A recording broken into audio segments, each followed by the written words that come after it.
Gumawa ako nito last year at napag-trending naman natin. Umabot siya ng 13.8 million views. Simple at mura lang ang rekadong gagamitin dito, hindi naman masyadong magastos. Perfect din ito panghanda sa mga darating na okasyon. Tuturuan kita kung paano gawin, kaya naman panoorin mo hanggang dulo. Meron tayo ditong isang pirasong karot, hahatiin pa natin itong karot na ito, hindi natin ito hihiwain lahat. Pinuhin mo lang yung karot, tapos yung kalahati, lalagyan natin ng design. Maraming salamat po sa lahat ng nanonood sa oras na ito. Welcome po kayo sa Cook and Taste. Pagkatapos natin sa karot, maghihiwa naman tayo ng isang pirasong bell pepper. Ganon din ang gagawin natin, pipinuhin lang natin ito. Shoutout po kay Roxanne Kahilig.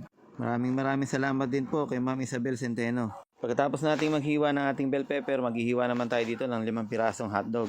Yung 4 na piraso, hiwain natin ng pa-cubes na maliliit. And then yung isa naman piraso, gagawa tayo ng ating pang-design mamaya. Kaya naman hiniwa ko na lang ng maninipis. Pagkatapos nating mag-ready ng ating mga gagamitin, pwede na tayong magluto. Dito sa ating kawali, maglalagay lang tayo ng konting mantika. Dahil dito natin gigisahin yung ating mga sibuyas. Mga ilang segundong paghahalo lang, pwede na rin tayong magdagdag agad dyan ng bawang. Pagka-add mo naman sa bawang, hihintayin na natin bumango yan. Dire-diretso lang sa paghahalo. Hindi naman masusunog yan dahil mahina naman yung ating apoy. Basta ang importante, mapabango natin yung bawang at sibuyas. Ito naman yung kalahating kilong giniling na baboy. Medyo malalaki pa nga yung pagkakagiling dito. Mas maganda kung pino pa yung ating gagamitin. Kapag ganyan na yung itsura, pwede na natin timplahan. Timplahan muna natin ito ng patis.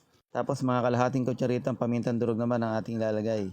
After ng paminta, maglalagay tayo ng oyster sauce. Itong oyster sauce na to, yung mga tira-tira ko lang. Tapos medyo kinapos, nagbukas pa ako ng isa. Kaya naman halos nasa 3 kutsara yung oyster sauce na aking inilagay dyan. Congrats po pala dun sa mga napili kong bigyan ng pambiling recipe. Araw-araw po ako namimili, nagko-comment po ako sa mga post nila. Kaya sana po lagi po tayong active para mapansin po natin kung nag-comment na po ako sa inyo. Nilagay ko na nga yung bell pepper na aking hiniwa kanina, tapos nga nilagyan ko na nga ng tomato sauce. Nasa mga 5 kutsarang tomato sauce, tapos mga 3 kutsarang ketchup naman ang aking inilagay. Kailangan dito pa lang sa ating pagsasangkutsa o sa pagigisa ng ating giniling ay mabigyan na natin ito ng masarap na lasa. After mong mahalo ng mahalo, magiging ganito na yung itsura niya, tapos pwede mo na ilagay yung ating green peas. Ang bilhin yung green peas yung nabibili sa palengke, yung mga per kilo na naka-frozen. Mas okay yun at mas marami kayong magpaggagamitan nun. Kung kursunado nyo maglagay ng pasas dito, pwede kayong maglagay. Ngayon naman ilagay na natin yung mga pininong karot. Itong karot magsisilbi din siyang pamparami dito sa ating niluluto.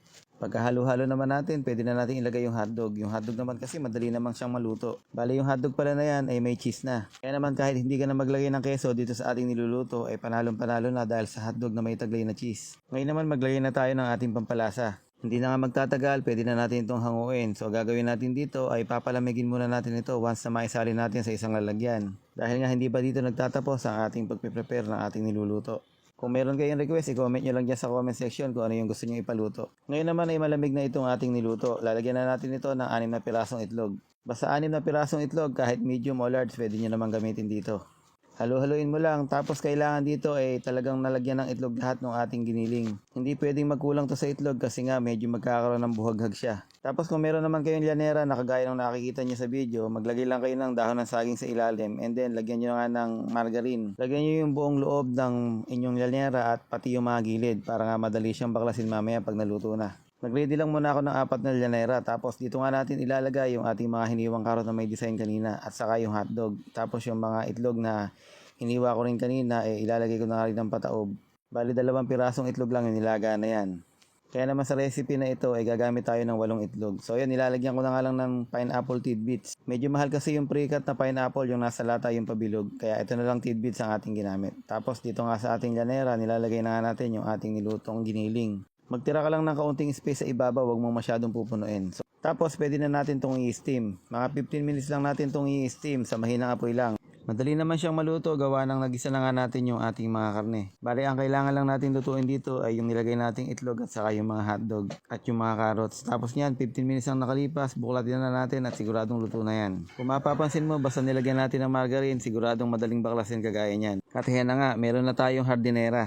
Hindi naman masyadong mahal pero okay na. Yung iba nga pinangririgalo pa ito sa kanilang mga bisita pagka dumadalaw sa mga bahay-bahay pagka Pasko. Yung tipong namasko ka na, nakakain ka na at pinauwian ka pa, o di ba? Ugali naman nating mga Pinoy magpabalot. So ano pang hinihintay mo? I-share mo na para ikaw naman yung susunod na mapili. Maraming salamat sa inyo. I love you all.